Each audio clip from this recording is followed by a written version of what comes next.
Bueno, y el gobierno salvadoreño rompió relaciones con Taiwán para iniciar relaciones diplomáticas con China continental. ¿Qué consecuencias tendrá eso para la región centroamericana? Eso hablaremos esta noche con la etiqueta SF Taiwán, pero antes los dejo con la nota del día.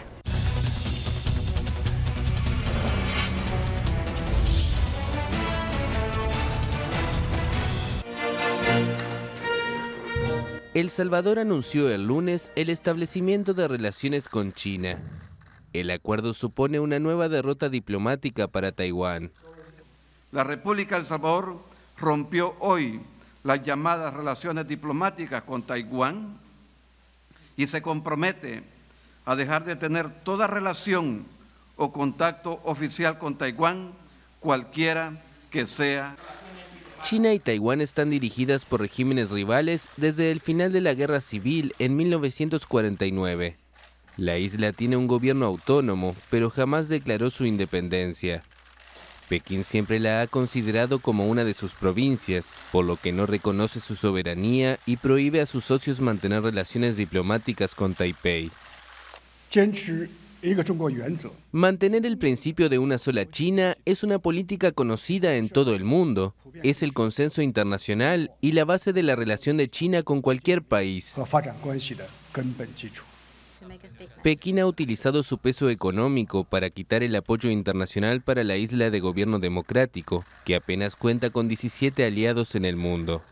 El canciller salvadoreño aseguró que su país había tomado una decisión estratégica luego de consultas con diferentes sectores. Bienvenidos a Sin Filtro, noche de martes, la etiqueta SF Taiwán. O sea, ya veía la nota de la decisión del gobierno salvadoreño de romper relaciones diplomáticas con Taiwán para abrir lazos con China continental. ¿Qué consecuencias traerá esto para la región centroamericana? De eso hablaremos esta noche con la etiqueta SF Taiwán. Damos la bienvenida a nuestros analistas. Estuardo Zapeta, muy buenas noches. Buenas noches. Daniel Gerin, buenas noches. Buenas noches. Bueno, El Salvador rompe relaciones con Taiwán, luego meses atrás lo hacía República Dominicana y también Panamá. ¿Cómo está el ajedrez político para Taiwán y China en Centroamérica? ¿Y qué va a pasar con Guatemala? Daniel. Para Taiwán en general está mal, digamos. Creo que si uno lo ve no en la perspectiva de el corto o mediano plazo, sino en la perspectiva de largo plazo, Taiwán lo va a tener muy mal para sobrevivir en este mundo como nación independiente. Piensen que desde los años 60 había 80 países que reconocían a Taiwán y hoy son 17. Un puñado nada más. Sí, y además los países, digamos, que manejan las relaciones internacionales están todos mirando hacia China, como es obvio. Entonces, al final, están quedando pocos y están quedando países pequeños y digamos, marginados de los grandes centros de poder mundial. Y esto ya parece una especie de carrera de quién es el último. Y hay que decir una cosa, el último es el que menos beneficios tiene de todo este proceso. Ya con el último ya no le vas a dar nada porque ya no lo necesitas demasiado. Creo que está muy claro que China tiene un plan para ir aislando a Taiwán en los próximos años y que el objetivo que tienen, piensen que si estamos en 17, creo que son, con que cada año se vayan perdiendo 2, 3 de esos apoyos, se va reduciendo y, como digo, pensando en el largo plazo de aquí en la siguiente década, va a quedar ningún país. Entonces, eventualmente, mi punto al final es, eventualmente el reconocimiento a China continental va a llegar, ya centrándonos en la política exterior guatemalteca. La pregunta no es si va a pasar, sino la pregunta es ¿cuándo? ¿Cuándo va a pasar? ¿Cuándo va a pasar? Exacto. Estuardo, ¿cuándo Guatemala? ¿Para cuándo? ¿Para cuándo Guatemala? Para cuándo Guatemala, no sé, pero yo creo que hay que ver también no solamente la decisión de El Salvador, sino varias de las razones por las cuales se toman esas decisiones. Generalmente Taiwán ha mantenido relaciones, digamos, con varios países a partir de una diplomacia un tanto extraña, la diplomacia de la ayuda. Algunos le llaman diplomacia de la chiquera, incluso. Diplomacia de la chiquera. Polémica y controversial. De hecho, el mismo expresidente Alfonso Portillo, precisamente, aparte de otros presidentes a quienes se les han hecho cheques a su nombre, han quedado, de hecho ese fue el caso precisamente por el cual Portillo al final pues acepta culpa en Estados Unidos. Va a Estados Unidos y va a la cárcel y es no es tanto porque lo haga Taiwán, sino porque utilizan el sistema financiero de Estados Unidos, para ponerlo de esta manera. China hace lo mismo, solo que lo hace un poco más con fuerza, con más garra. Construye estadios o da carreteras, en el caso de El Salvador vende armas. La forma como originalmente había sucedido es que El Salvador había pedido pues una enorme ayuda a Taiwán, yo creo que a propósito, ¿verdad? Digamos, pidámosle esto para que no nos lo dé, y entonces tengamos una razón para decirles Dios pues, y nos vamos con el otro. Esa es la relación bilateral, pero la relación, vamos a ver, en el centro y la periferia, nosotros siendo periferia, ¿verdad? Ya el senador Marcos Rubio señalaba una cosa muy interesante, y yo creo que eso va a ser un debate también en Estados Unidos, porque de cierta forma Estados Unidos mantiene todavía una relación también y cierta protección, ¿verdad?, que le interesa también en Taiwán. Pero la postura de Estados Unidos es un poco, llama la atención porque mantiene una relación ambigua, ¿no? Tiene relaciones comerciales con China continental, pero también no le ha quitado todo el apoyo a Taiwán. Y uno de los puntos centrales es que también está el ofrecimiento de armamento, que yo creo que esa es una preocupación, que va a ser una preocupación precisamente para el gobierno de Estados Unidos. Venta de armamento de China a El Salvador, ¿verdad? Digo, de la China continental a El Salvador. Aquí Rubio explicaba hoy, pues decía en un tuit que posiblemente una de las consideraciones sería para ellos desde el Triángulo Norte, este plan para la prosperidad, pero conste que El Salvador tiene muchos salvadoreños en Estados Unidos también, y ya se llegó al punto de finalización de TPS y cosas así. Entonces hay varios factores que no solamente afectan a la relación, digamos, de El Salvador sino también las relaciones de El Salvador con Estados Unidos. Es lógico que lo haya hecho este gobierno.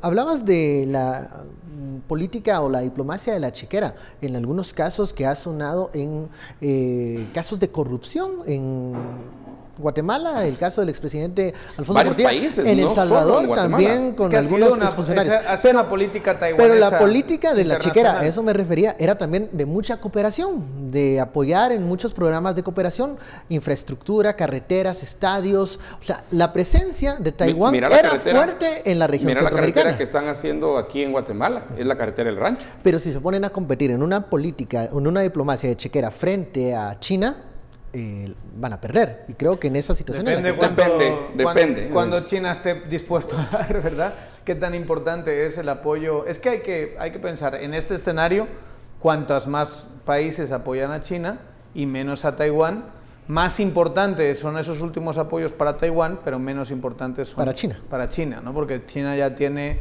175 países y Taiwán está en torno a los 15.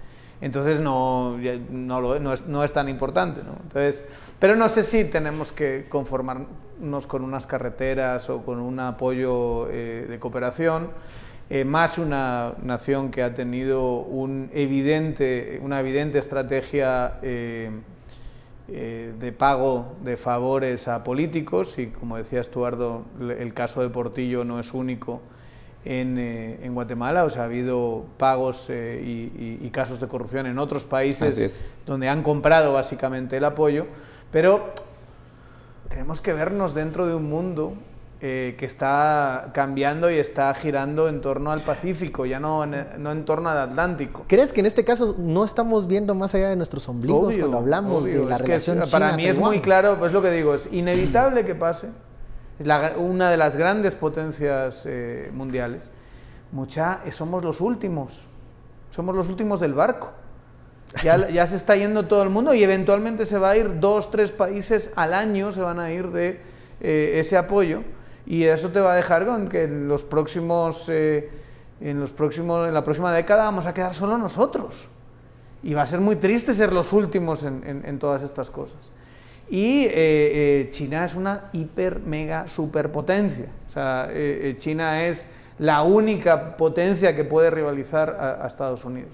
Obviamente la reacción del senador Marco Rubio, la reacción de la embajada en El Salvador te dicen bastante sobre cuáles son los intereses de Estados Unidos y cómo Estados Unidos quiere seguir teniendo un aliado en Taiwán, pero no hay que ser hipócrita. Ellos llevan 40 años teniendo relaciones con China. Yo sé, pero no puede ser que le digan a los demás países, tú no puedes tenerlas. Que no hagamos lo que ellos ya están haciendo, dices.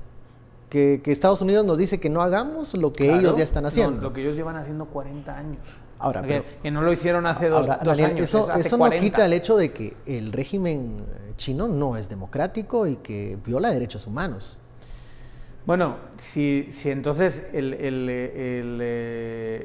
criterio va a ser no tener relación con naciones que violan los derechos humanos, pues va a ser una actitud bastante revolucionaria en relaciones internacionales, que bueno, sería cuestión de contemplar, pero tenemos relación con muchísimos países que violan los derechos humanos.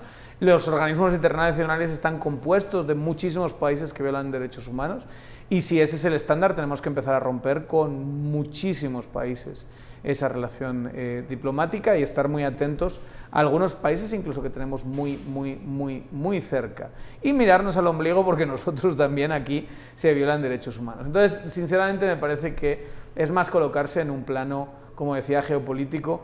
Cuando tú sumas la población y el PIB del eje del Pacífico, digamos de India, más China, más Indonesia, más Japón, más Estados Unidos, ahí es donde está la economía mundial, ahí es donde está la población mundial.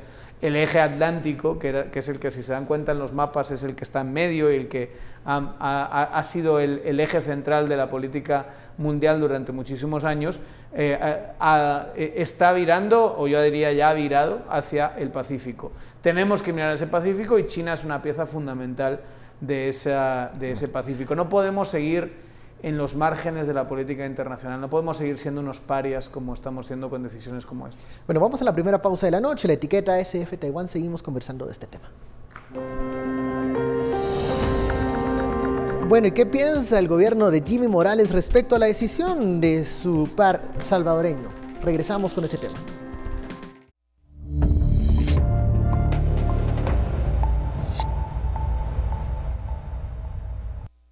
De momento no hemos tenido, es un tema que el señor presidente directamente lo tiene que Cancillería. En el momento que me convoquen a alguna reunión para ver este tema, pues lo analizaremos y veremos las condicionantes que están dando alrededor del mundo en torno a lo de Taiwán. Eran las declaraciones del vicepresidente Jafet Cabrera cuando le preguntan sobre la decisión del gobierno salvadoreño. Él dice, Guatemala analizará la coyuntura, el escenario mundial en que están sucediendo todas estas cosas. Un poco lo que decía Daniel, dejar de vernos el ombligo tal vez, pero ¿está Guatemala lista para un cambio de este tipo, Estuardo? Mira, yo creo que los tweets han sido bastante directos y dicen que mientras nosotros tengamos una dependencia espectacular y enorme de Estados Unidos, esos cambios van a ser todavía difíciles. Y aquí viene otra pregunta, ¿esto es un peligro para la influencia regional norteamericana? En términos de las relaciones, acuérdate que también tiene relaciones con Costa Rica, por ejemplo, ¿verdad? Creo que fue a cambio de un estadio o algo así que les hicieron en Costa Rica, ¿verdad? Estos juegan a ese, pero yo creo que aquí tenemos que ver cuál es la relación más importante para nosotros, cuál es la relación comercial, diplomática, y es obvio que es la relación con Estados Unidos la más importante para nosotros, nos guste o no nos guste. Estar en la esfera de poder y de fuerza, nos saque o no nos saque, eso es teoría básica sistema mundo, ¿verdad? World System Theory, la teoría del sistema mundo de Wallerstein, ¿verdad? En el cual las periferias y semiperiferias, pues en realidad deben ver al centro, porque el zafarse del centro lo único que trae o lo único que atrae es precisamente una reacción del centro o también por terceros, ¿verdad? Mira, por ejemplo, lo que le pasa en Guatemala cuando quiere comprar cualquier cosa que suene a armamento, o sea, aunque sea para, digamos, seguridad civil. Ahí hay una veda. Hay una veda. Hay restricciones legales. Hay restricciones que nosotros tenemos desde el plan de derechos humanos de Jimmy Carter. Imagínate desde hace cuántos años lo tenemos. Pero, digamos, tenemos que ver eso. Además, más de 3 millones de guatemaltecos en Estados Unidos. Estamos recibiendo más de, ¿qué van a hacer este año? Casi 9.000 millones de dólares en remesas, la migración, es mucho, más la mitad de nuestras exportaciones van para Estados Unidos. Entonces, yo creo que esas consideraciones sí deben tomarse, y nuestra relación hay que hacerlo. Mire, en el mundo diplomático hay que ser prácticos, ¿verdad? Yo no digo pragmáticos, prácticos, ¿verdad? Y hay que ver cuáles son nuestros intereses y hay que seguir esos intereses, porque en el mundo diplomático solo hay intereses, ¿verdad? Eso de los países hermanos, amigos, olvídense, es intereses. ¿Cuáles son nuestros intereses? Y la diplomacia tiene que entender y tiene que salir a defender. ¿Dónde hay más oportunidades de desarrollo, de avanzar, de encontrar mayores mercados? Para mí en todo el mundo, pero tenemos también ciertas restricciones y hemos visto casi a nuestro mercado cuasi monopólico, o no, monopsónico, diría alguien, en Estados Unidos, por la cercanía, por ventas, por lo que querrás, ¿verdad? Que es un mercado al que los mismos chinos quieren, los mismos chinos continentales, es al mercado que todo mundo aspira, que es el mercado de Estados Unidos. Pero o sea, no está malo, pero no solo hay que verlo desde una perspectiva comercial, una perspectiva económica, digamos. Las empresas guatemaltecas que quieran exportar a China, los ciudadanos guatemaltecos que quieran ir a China, los ciudadanos chinos que quieran venir a Guatemala, todo eso está dentro de acuerdos más amplios y no hay ningún problema. No es esa la clave de lo que estamos hablando. La clave está en un proceso más político, en decisiones, en negociaciones. En cada vez que está China haciendo grandes acuerdos, pues obviamente los países que no reconocen a China tienen un lugar en la mesa mucho más marginal o no tienen lugar en la mesa, están fuera de esas jugadas. Quizá a lo mejor nosotros, que nos vemos pequeñitos, que hemos tenido una actitud muy sumisa y una actitud, digamos, de poca autoestima como país, pues nunca nos hemos visto en esa clase de lugares. Pero creo que es empezar a vernos de otra manera y esta sería una gran decisión. Ya lo ha hecho Panamá, ya lo hizo Costa Rica, ahora se están quejando con el tema de El Salvador, pero sinceramente tampoco es como que Estados Unidos pueda exigirle a un país que haga algo que ellos hicieron hace 40 años, que no haga algo que ellos hicieron hace 40 años. Cuando escuchas las declaraciones del vicepresidente Cabrera, ¿ves que hay algún tipo de reflexión o análisis serio de parte del organismo ejecutivo de esta posibilidad? Tampoco nos ha aportado mucho la declaración. ¿No? Dice poco. No creo que este sea el momento, no creo que este gobierno lo vaya a hacer por unas razones muy coyunturales.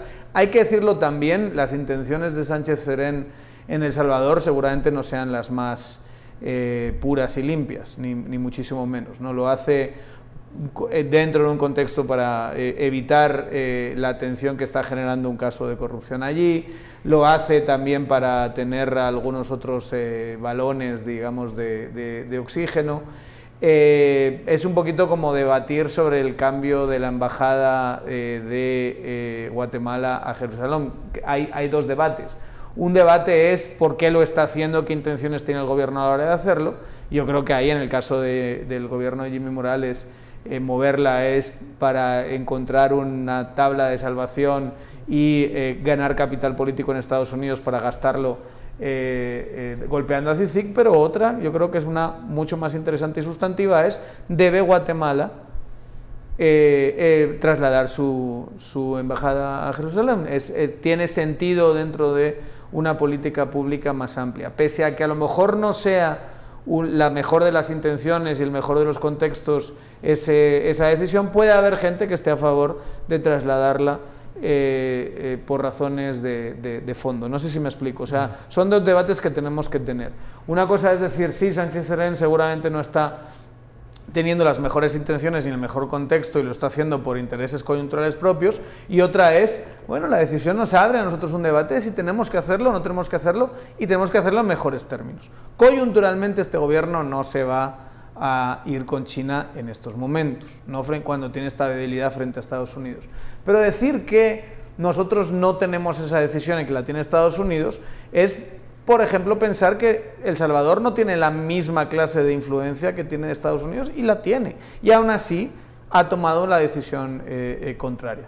Y yo vuelvo a lo mismo, Estados Unidos tampoco tiene la capacidad de exigirle a otros países que no hagan algo que ellos hicieron hace 40 años y que al final tiene todo el sentido del mundo. Estados Unidos sabe que eventualmente todos los países acabarán reconociendo a China continental en vez de a Taiwán, y que el futuro de Taiwán está en algún tipo de integración a la China continental. Eso es algo relativamente inevitable. Esto que han hecho hoy es quejarse porque quizá los cálculos de los tiempos no les han favorecido, pero saben que eso va a llegar. ¿Compartes la opinión de Daniel que este gobierno, el de Jimmy Morales, no va a tomar ese tipo de decisiones? ¿Va a iniciar al menos el debate? No va a ser, esa no es su prioridad. Su prioridad no es aparecer como partido, su prioridad es los diputados quieren ser reelectos de FCN, su prioridad es otra. Este no es un debate de este gobierno.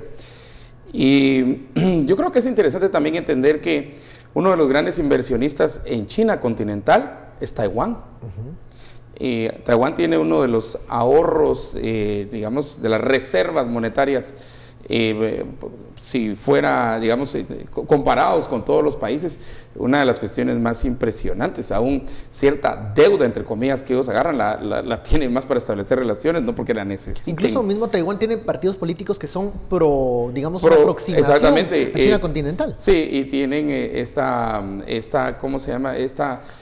Secretaría de Misión de las Relaciones, digamos, a través del Estrecho, o así como se llama, ¿verdad? Y que es para establecer relaciones. Entonces, creo que la estrategia que han utilizado, digamos, si el otro tiene los cañones para la isla, ellos tienen el dinero y ya metido adentro. Y es lógico porque culturalmente los entienden perfectamente bien, saben quiénes son, saben, digamos, qué gusta y creo que, mira, esta guerra es de todas las formas posibles. Ya las guerras de tercera, cuarta, quinta generación son de todas las formas posibles. Y lo que sí ha demostrado Taiwán junto con los otros tigres es la posibilidad que se tiene de hacer camino que al final siguió la China continental, ¿verdad? Pregunta un usuario de redes sociales, Rafael, dice, muchísimas empresas guatemaltecas y personas ya tienen relaciones comerciales con China, incluso existe una cámara. ¿Qué cambiaría con las relaciones diplomáticas si las estableciera el gobierno? Yo vuelvo a lo mismo. Ahora mismo ya no vas a tener beneficios. Hay gente que está diciendo aquí que precisamente por ser los últimos vamos a tener más capacidad de negociación. Al revés. Los últimos ya importan muy poco. Ya el club está demasiado lleno como para decir es que el apoyo de Guatemala a Taiwán sostiene a Taiwán como una nación independiente. Eso no va a pasar. Digamos, cuantos más se vayan sumando, menos van a ser los beneficios que vamos a tener de todo esto. Y menos, a lo mejor beneficios de una carreterita, una infraestructura, el estadio de Costa Rica y todas estas cosas se pueden tener. Pero estamos hablando de beneficios en términos económicos, ya no van a ser distintos a lo que tenemos ahora, no va a cambiar gran cosa. ¿Qué es lo que sí cambia? No estar marginados de los procesos de negociación, y esto es muy importante, donde China está sentada en la mesa y es una parte central. Si las grandes normas que rigen las relaciones internacionales, que rigen el comercio, que rigen la seguridad, que rigen el movimiento de personas, que rigen muchísimos de los distintos aspectos que se negocian en esos foros internacionales, China es uno de los 2, 3, 4 que deciden todo esto, no reconocer a uno de los dos grandes, porque al final es eso, son los dos grandes, es un error y te margina dentro de la mesa de negociación. Yo insisto, si tú no te ves en esa mesa de alguna manera, obvio vas a pensar, no, casi mejor que los de Taiwán me sigan dando el chequecito, me sigan dando la infraestructura, o ya concretamente determinados políticos que me sigan dando las prebendas en forma de corrupción o en forma digamos, de favores más legítimos. Pero en el gran esquema de las cosas, yo siento que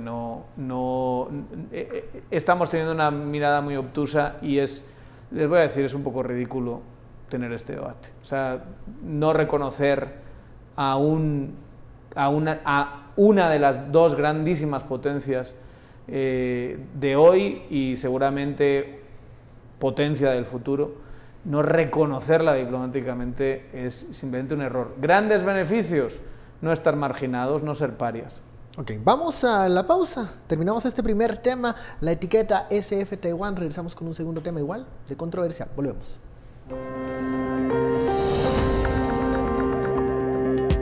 Bueno, y el CACIF acciona contra 4 artículos del reglamento de la Unidad Especializada sobre Medios de Comunicación del Tribunal Supremo Electoral.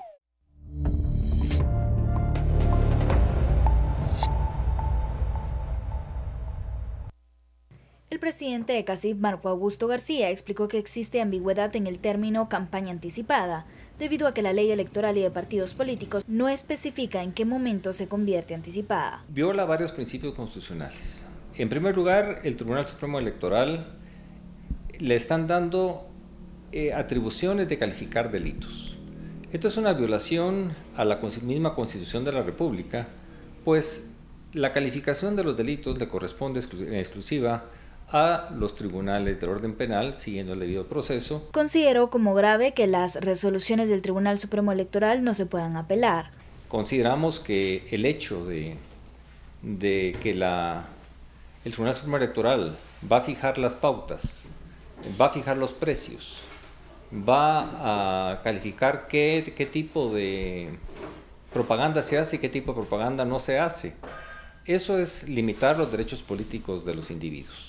Además, resaltó lo siguiente. De dónde venga el dinero para las campañas, pues ese va a ser objeto de una fiscalización aparte por los organismos adecuados, pero esto no tiene nada que ver con el tema de financiamiento ilícito. Lo que estamos tratando es que el proceso electoral que se va a tener lugar en el año 2019 sea lo más claro y transparente posible. Por una Guatemala en paz, Verónica Orantes y Silvia López. Regresamos a Sin Filtro. Usted escuchaba las declaraciones del representante de CACIF que impugnan 4 artículos del reglamento de la Unidad Especializada sobre Medios de Comunicación del Tribunal Supremo Electoral. Dicen ellos hay ambigüedades en la redacción de ese reglamento. Y hablamos de este segundo tema. ¿Qué va a pasar? Ya la Cámara de Medios de Comunicación había impugnado meses atrás este mismo reglamento. Hay dudas sobre algunos términos, la redacción del mismo y también cómo se va a aplicar este reglamento de la Unidad Especializada de Medios. Comenzamos por Estuardo. ¿Cuáles son las áreas grises, lo que preocupa de este reglamento? Algunos dicen, esta es parte medular de la reforma realizada y aprobada en el Congreso de la República en el 2016. Bueno, el control y aquí uso la palabra control, ¿verdad? Pero en realidad es el monitoreo de medios de comunicación. ¿Cómo se va a hacer? ¿Quién lo va a hacer? Decisiones que hay que tomar, distribución porque eso va a estar también muy interesante, cómo van a distribuirla, y ahí hay una especie de propuesta todavía de distribución pero aquí habrá que ver si el 35 no es precisamente uno de los que, el artículo 35 de la Constitución, se podría... Libertad de expresión. Libertad de expresión. Bueno, ellos ya decían que se amenaza la libertad de empresa, contratación, industria y seguridad jurídica, decía el CACIF. Correcto. Bueno, y también mencionan la libertad de expresión. Pero yo iría un poquito más a la libertad de expresión. Luego, la restricción, creo que lo que hay que decir es que este sistema que se aprobó en restricciones y, digamos, cuotas de anuncios para partidos políticos organizados por el mismo Tribunal Supremo Electoral, sigue patrones que otros países ya tienen. México, por ejemplo. México tiene un patrón en el cual la publicidad, la propaganda de los partidos está limitada, y los los medios solo tienen cierto nivel de horarios y tiempos, ¿verdad? Para ¿Y equitativos? Sí, es todos iguales también. ¿Y se sortea quién va primero, quién va segundo? Sí, y entonces ahí está pero aquí es digamos, para el año político, uno de los grandes compradores de medios son los partidos políticos, ¿verdad? O las propuestas que tienen los partidos políticos.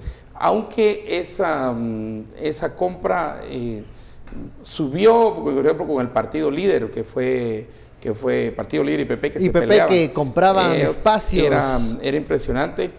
Y luego también hay ciertos acuerdos en el mundo de la publicidad, que no solo es con partidos políticos, sino es con todos los anunciantes, que hay, digamos, si se compra cierto número de pauta, entonces se da una bonificación de cierto número de anuncios más, que es en realidad lo que le apuestan los partidos políticos. Aquí el argumento es, según entiendo el CACIF, es que esa posibilidad de libertad de comercio, de comprar, de vender o contratar, se estaría violentando bajo ese parámetro establecido en la ley electoral.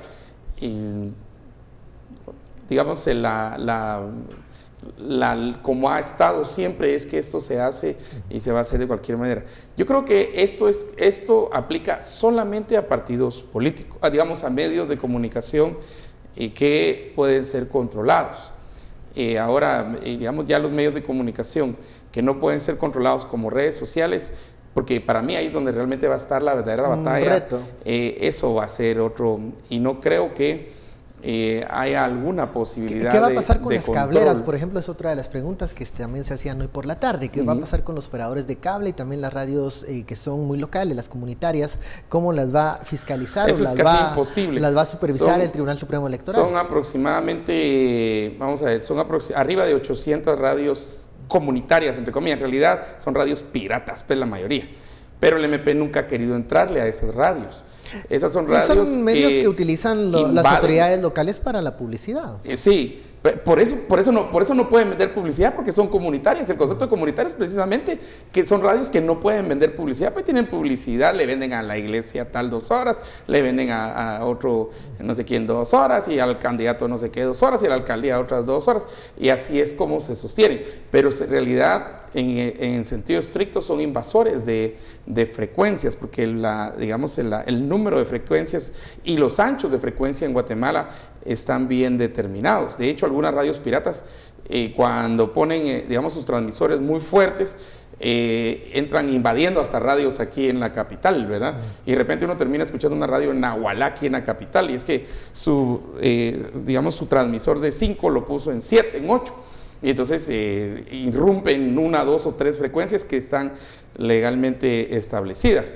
Entonces, ¿cómo? Hay varias preguntas: redes sociales, radios comunitarias, cables locales, ¿cómo se va a hacer eso? A ver, uno de los grandes, digamos, logros que se mencionaron así durante la aprobación de 2016 de esta modificación. 2016, ¿verdad? Recordemos, primer año luego de la plaza, donde había un movimiento en el Congreso de la República por modificar ciertos temas. Uno de estos fue la ley electoral y de partidos políticos. Yo diría que el único, verdaderamente. Bueno, ese y algo del tema de los sindicatos y la ley orgánica del Congreso de la República, tal vez fueron otras cosas. No, me refiero dentro de la ley electoral, la medallita era el tema del financiamiento y la indirecto pauta a partidos vía pauta publicitaria.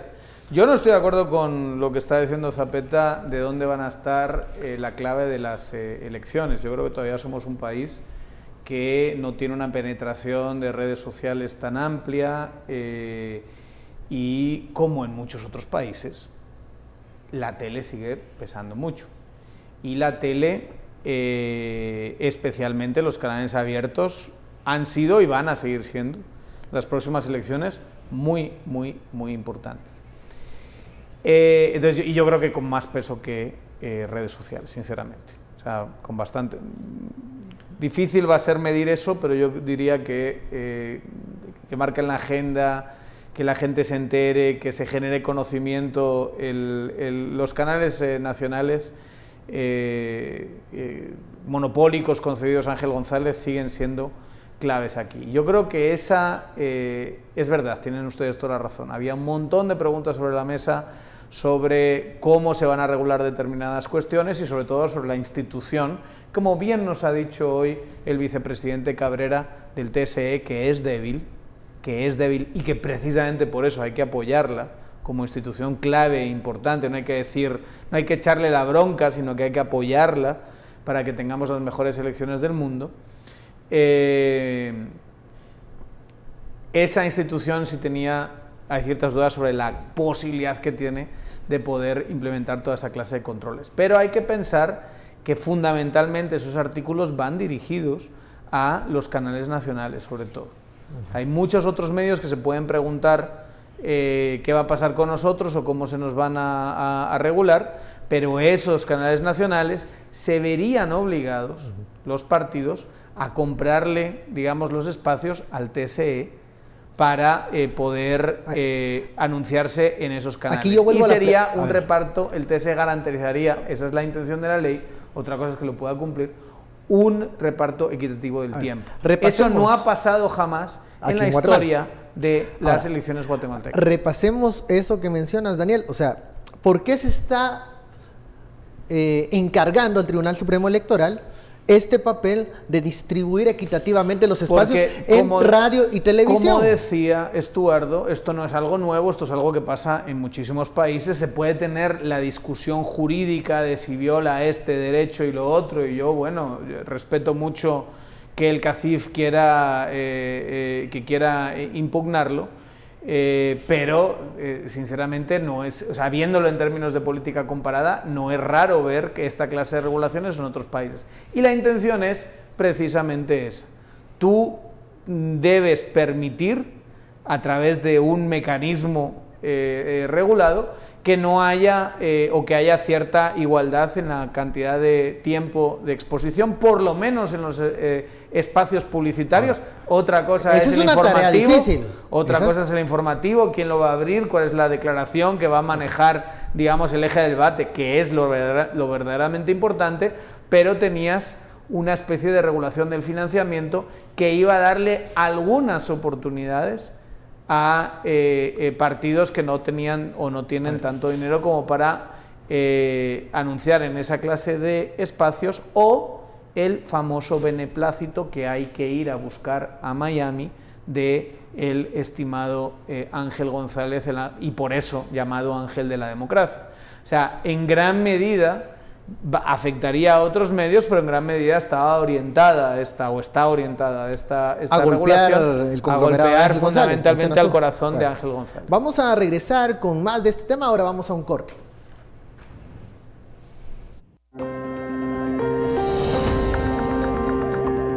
Seguiremos con este tema. Se está amenazando la libertad de empresa y contratación con el reglamento de la Unidad Especializada de Medios de Comunicación. De eso hablaremos.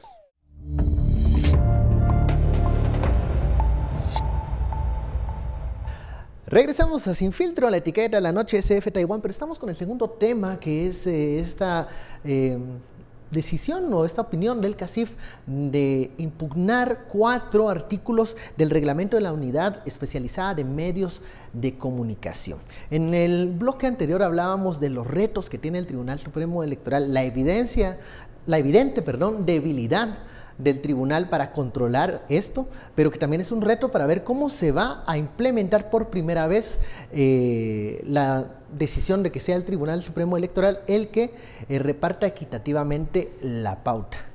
Vamos a lograr quitarle la hegemonía, lo dominante a el señor Ángel González con esta decisión. Se van a terminar las romerías a Miami.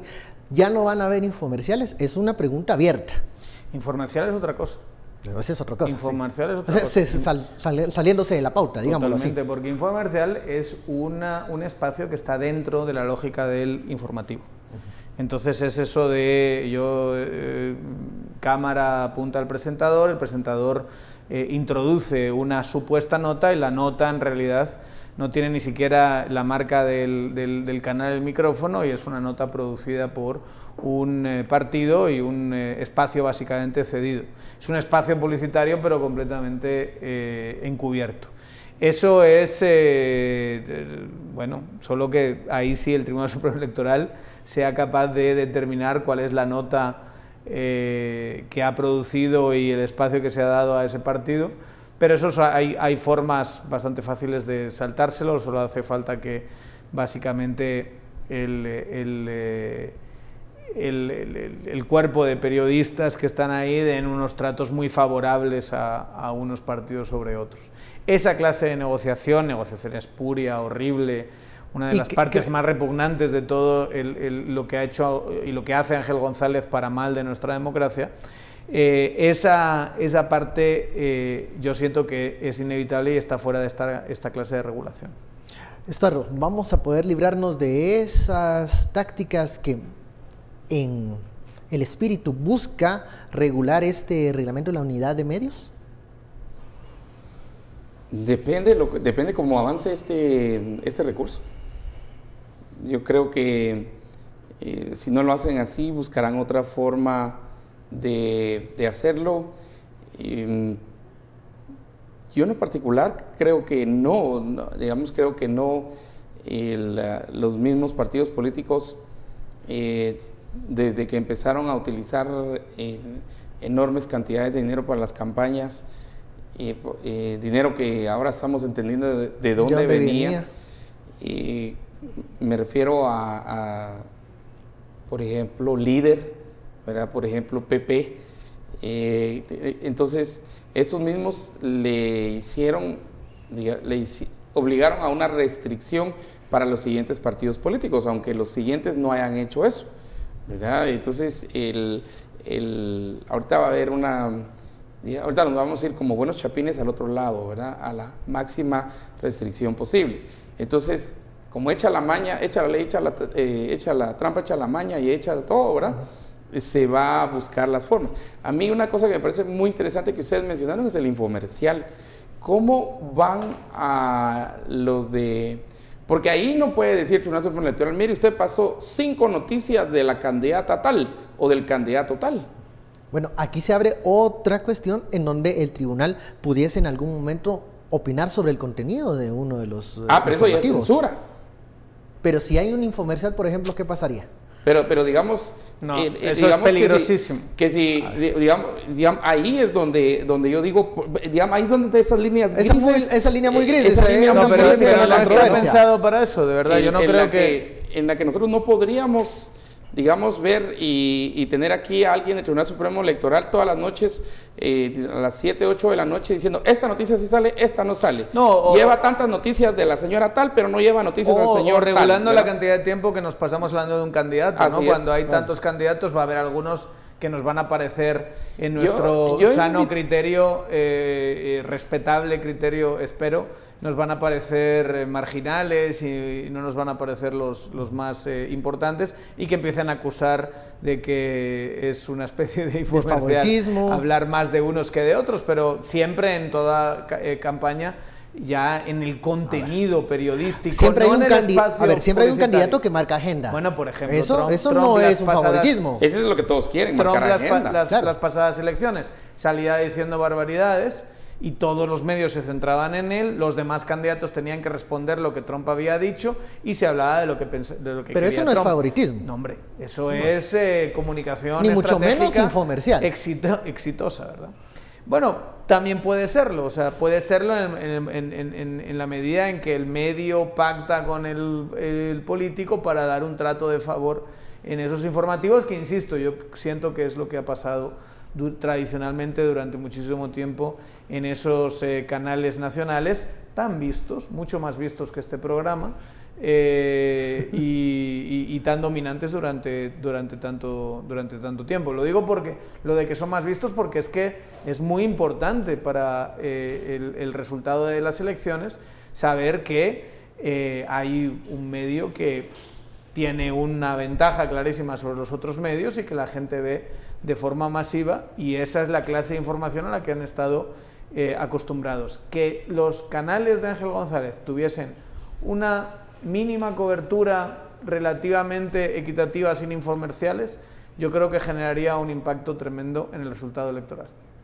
Si estos artículos se pueden declarar inconstitucionales, si se declaran ¿qué puede pasar? Inconstitucionales, volveríamos al sistema. ¿Quién se beneficia? ¿Se beneficia Ángel Los González? medios. ¿Los medios quiénes? ¿Quién Todos, se beneficia más? Guatevisión. Por eso, pero sale que más beneficiado. El que más beneficiado es González. Se apagaron las pantallas, ¿verdad? Pero el más beneficiado es González, pero también se va a beneficiar Guatevisión, claro. Por supuesto, se va a beneficiar Canal Antiguo. Pero regresamos al régimen anterior. Claro, ese es el tema. Y de campañas también caras. Sí. Y de romerías a Miami. Y de romerías a Miami. Y de los efectos perniciosos que ha tenido esas romerías a Miami en el sistema político guatemalteco. Pero mira, yo creo que romerías a Miami, digamos, algunos sí las van a hacer. Así como romerías a ciertos empresarios que algunos ya están haciendo. Y lo que sí es que los presuntos o presuntas candidatas o candidatos están bastante reacios a siquiera dar la cara en público. Ni siquiera quieren asomarse. Yo he estado intentando invitar a varios desde ya a la radio y que nadie quiere dar la cara.